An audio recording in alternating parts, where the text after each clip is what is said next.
What's up, YouTube? It's Brutal Chaos. Welcome back to my channel. Guys, today we're going to be checking out the Adeptus Custodes Warhammer 40k. More on the channel. Tonight, there will be another video dropping as well. More lore coming from all the people you want to see. Not just the Templin Institute. Many, many more. So guys, thank you so much for the love. You want to see more of me? I also stream on Twitch and have other socials as well. I also started a TikTok, which is pretty cool for like just short clips of game clips and stuff like that. If you want to check it out, all my links will be in my Linktree link down in the description, as well as the Reap Your Fate stuff, which is the team I am part of. Guys, let's get into it. With further ado, want to check out this video, see what it's all about. More freaking Warhammer, boys.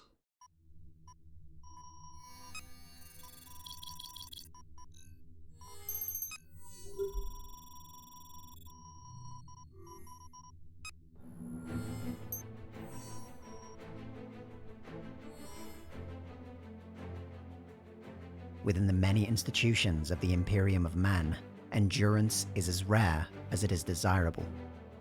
Over its 10,000 years of existence, there are few things that can be said to have truly survived the fires of war, the schemes of political rivals, or the furnaces of the censor. And yet, upon Holy Terror, there persists one organization that has been present from the very beginning. Its members bore witness to the tragedy of the Horus Heresy, the madness of the Age of Apostasy, and the long years of stagnation and decline. In the grim darkness of the... I will say I really dig this dude's voice with the storytelling, man. He's on point, bro. Wind it a little bit because I do not want to skip. But guys, man, there's some freaking awesome lore YouTubers. Let's be real, man. I'm so glad you all got me into Warhammer 40k, so let's continue. Let's go. Of stagnation and decline. In the grim darkness of the 42nd millennium, they war across the battlefields of a galaxy torn in two, the heralds of a fabled Primarch from legend. They are the Emperor's original enforcers, his closest advisors, his bodyguards and his first gene kin. They were the messengers of his will, the keepers of his darkest secrets, the sworn guardians of his seat of power. They alone understand the Imperial truth in its original form. They alone remember terror before the days of unification, and they alone know the true purpose of the Golden Throne. Even now, they stand even above the holy warrior brotherhood of the Adeptus Astartes, just as the Astartes stand above the masses of common humanity. Each one is a champion and a hero unto himself. In a cruel twist, this valor is perhaps their greatest flaw, for despite all their heroism and all their sacrifice, they have failed in their ultimate duty. They are the Brotherhood of Demigods, the Golden Legion, the Emperor's 10,000. They are known by 1,000... Woo! Getting goosebumps, bro. Let's continue, bro. And look at the gold armor. Like, dude... Let's freaking go, bro. They're sick. Duty.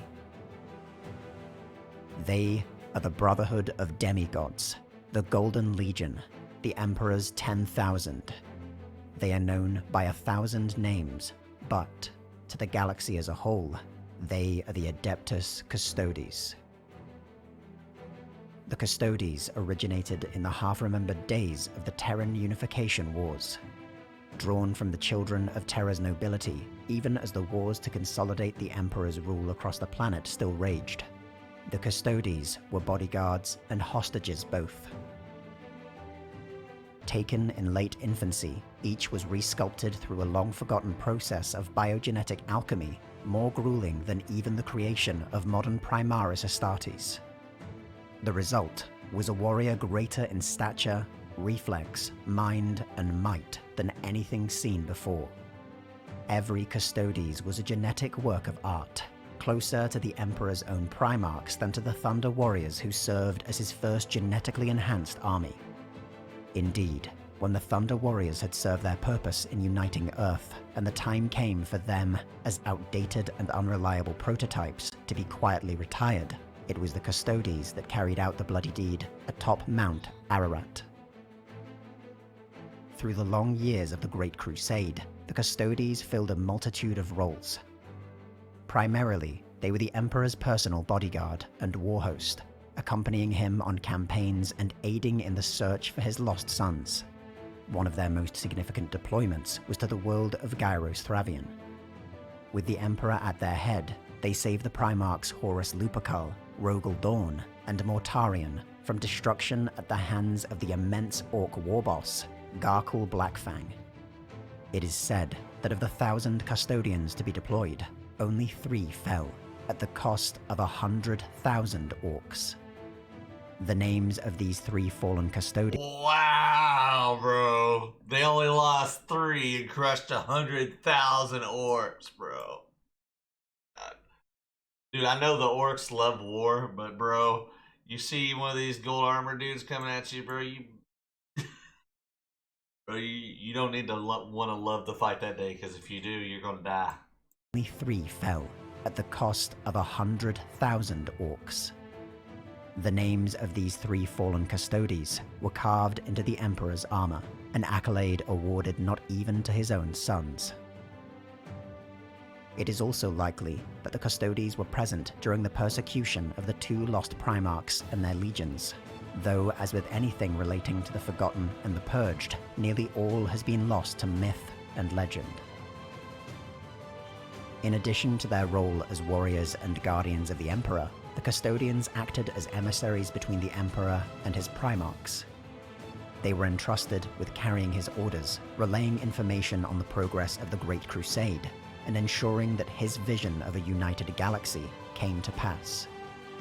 In a move that speaks of some limited vision of things to come, some were also assigned to keep watch over those Primarchs who had failed to meet the Emperor's standards of a rapid, secular conquest of humanity. Chief amongst them was the soon-to-be Minister of Chaos Absolute, Lorgar Aurelian. Such steps were not sufficient to prevent the great cataclysm of the Horus Heresy, and when the time came for the traitors to show their true colors, the custodes assigned to the traitor legions were isolated from their support. None would survive long enough to report back to the Emperor. Those assigned to Lorgar found themselves massacred on Istvan V, along with the loyalist Iron Hands, Raven Guard, and Salamander's legions. The nearly 1,000 custodes sent with Leman Russ to apprehend the traitorous Magnus the Red met a similar fate, as they found themselves cut down in droves by the psychic powers of the 1,000 Sons. But the bloodiest struggle the custodes would endure during the heresy would come not from the 1,000 Sons' homeworld of Prospero, nor even from the Siege of Terra itself, but from the veiled events of the war within the Webway. This clandestine war was propagated when Magnus the Red broke the psychic seals surrounding the Imperial Webway project, which would have freed humanity from its reliance on the warp for interstellar travel. This campaign saw nearly the entirety of the custodes along with the Sisters of Silence enter the Webway portal beneath the Golden Throne, and for 5 long years they battled the hordes of demons and traitor Astartes that sought to breach it. Had they failed, all of Terra would have been overrun by demonic forces, but victory cost the custodes more than 9,000 dead, as well as the lives of its 3 commanding tribunes. Such losses meant that, by the time Horus himself came to Terra, the custodes were a shadow of their former strength. Though they gave all they could to defend their liege, in the end it was not enough. The Emperor was laid low by the dying blow of the arch-traitor, and forever interred within the Golden Throne. The custodes turned from the wider Imperium and threw themselves into the duty they had ultimately failed, the defense of the Emperor's mortal form. They now lived beneath the shadow of the Emperor's internment. Many eschewed their armor in shame, whilst others simply abandoned the deep red cloaks of office for a black shroud of mourning. At the behest of Rabute Gilliman, one of the few remaining loyalist Primarchs, the custodes agreed to the Edict of Restraint and were confined to Terra and the Sol system. Though over the long millennia that followed, the custodes were able to rebuild their strength, they were bound to never leave the solar system. Aside from a brief, extraordinary intervention to stop the rule of the Mad Ecclesiarch Gog Van Dyer during the Age of Apostasy, the custodes' actions would be limited to the security of the Imperial Palace and the Sol system for the next 10,000 years. The organization of the Custodes reflects their greatest strength, the individual skill and prowess of their members. Each custodian is part of a sodality, a formation similar to a squad, but with far more tactical flexibility afforded to the individual. Several sodalities make up a shield company, commanded by a shield captain, which in turn form shield hosts. Each host is specialized around a particular duty, from the Solar Watch, which operate the Custodes' fleet of warships, to the emissaries Imperiatus, who serve as expert diplomats and negotiators, to the Shadowkeepers, who guard the ancient horrors locked within the dungeons beneath the Imperial Palace. These hosts are guided by a council of their shield captains and Vexilius Praetors, their most veteran members and the bearers of a company's Aquila standard. Though several higher ranks exist, many are monikers signifying respect rather than formal positions. Every custodian is ultimately answerable to the Captain General, an individual elected from their own ranks to be their leader and representative within the Senatorum Imperialis. There exists a further separation between the wider ranks of the Custodes and the Companions, the elite 300 who form the Emperor's personal attendants.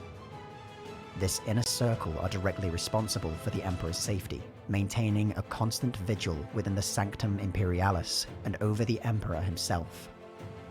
Each is selected from the wider ranks of the Custodes for some exemplary feat of skill and bravery that elevates them above their already superhuman brethren. Within their ranks can be found the finest minds and surest blades of the Custodes, and there has not been a single Captain General that did not first serve as a companion. In the days before his internment, it is said that the companions were the Emperor's closest confidants, entrusted with whatever doubts and fears that may have plagued the master of mankind. In addition to their usual training regime, the Custodes conduct blood games amongst themselves. These years-long competitions see one Custodes cast out from the palace and tasked with returning undetected, infiltrating the defenses of the palace, and carrying out a mock assassination of the Emperor or another high-ranking individual. These exercises ensure not only that the Custodes are masters of counter-espionage, understanding every conceivable route an enemy agent could possibly take through the palace, but are more than capable of conducting such work themselves.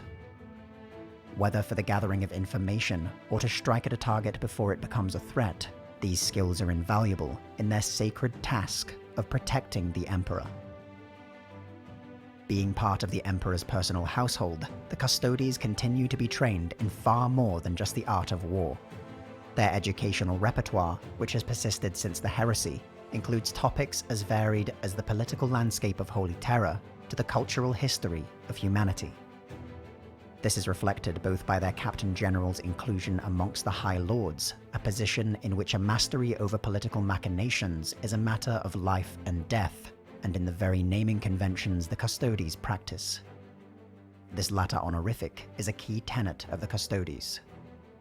Upon their successful induction, a newly inaugurated member abandons any name previously given to them and instead picks one from humanity's collected myths and legends. The archives from which they can pick their name are unparalleled in the wider Imperium, with documentation dating back before even the Dark Age of technology. Upon selection, each custodian inscribes their name on the inside of their armor, with more names awarded as great deeds are performed. It is said that Constantin Valdor, the Custodes' first Captain General, had earned over 1,932 names before his disappearance. From the earliest days of their inception, the Custodes were awarded use of the finest weapons and armor to which the Imperium had access. This tradition has continued, and at present, the Custodes' armory represents one of the mightiest collections of war gear in the known galaxy. They wield the finest suits of powered armor the Imperium can maintain, and bear weapons of rare and irreplaceable design. Even their vehicles are equipped with advanced anti-gravity technology that has only recently been matched by the innovations of Belisarius Cawl, the legendary Martian tech priest. Even so, their capacity to conduct war is nigh unmatched. Such standards extend to their starships as well, and they operate a range of cruisers and battleships that form the core of the Sol System's defensive fleet. Amongst their number is the Emperor's own flagship, the immense Bucephalus. Beyond this, the Custodes garrison a series of 5 starkeeps that protect the navigable routes into the Sol System. In the early 42nd millennium, the Custodes saw a limited deployment across Terra, attempting to stem the flow of madness that followed in the wake of the Great Rift. It was not enough, and when at last the cults of ruin had completed their bloody rituals and a tide of demons poured into the streets of the Throne World itself, it was a force of 4,000 Custodes alongside the Grey Knights and Imperial Fists that would stand against them. You don't want to mess with these guys, bro. They're going to mess you up. The Emperor knows what he's doing. And Custodes alongside the Grey Knights and Imperial Fists that would stand against them at the Battle of Lion's Gate. But the servants of the Chaos God Khorne were vicious in form and endless in number. In a repeat of the war within the Webway, the Custodes and their allies were forced to pay with their lives to hold every street against the demonic horde. It was only with the intervention of the newly resurrected Robute Guilliman and his Primaris Marines that the costly struggle was at last put to an end. In the face of their failure to protect Terra itself from the touch of the archenemy, it became apparent that the Custodes would have to adapt in order to keep the Emperor safe. Between them, Captain General Trajan Valorous and the newly titled Imperial Regent Guilliman revised the Edict of Restraint, ensuring that while the elite companions would remain by the Emperor's side and secure Terra, the rest of the Custodes would be free to crusade across the galaxy. Once more donning their red cloaks, the Custodes would go forth and be the golden spear tip of Guilliman's Indomitus crusade, bringing the fire of the Emperor to those who had cast him down 10,000 years before. The Custodes have seen the Imperium from its earliest beginning to the present day, with the most venerable of its dreadnought inferred brothers still remembering the early days of the Unification Wars. They recall the Emperor as he stood, not as a god, but as a man, driven by vision and the promise of a bright future. To an Imperium long since lost in the dogma of its institutions, they alone remember its original purpose. To a galaxy ripped in two by the terrors of the warp, they remember when the freedom to leave its influence forever was within their grasp. To a galaxy beset by war and carnage, they remember when the dream of a united humanity and a peaceful future had been so close. When the Emperor first united Terra, they stood by his side. Through the long years of vigil, they have remained. When at last the days of ending come, if the Imperium is shattered and the last defenses of Terra lay in ruin, they will be there still, blades drawn and hearts steeled against the coming storm. Man, that is freaking insane. The Adeptus Custodes. Freaking 3 went down and they crushed 100,000 orcs. Smashed them. They only lost 3.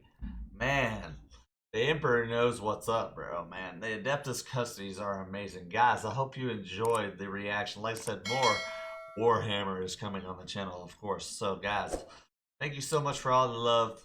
Thank you for all the criticism, all the stuff like that, man.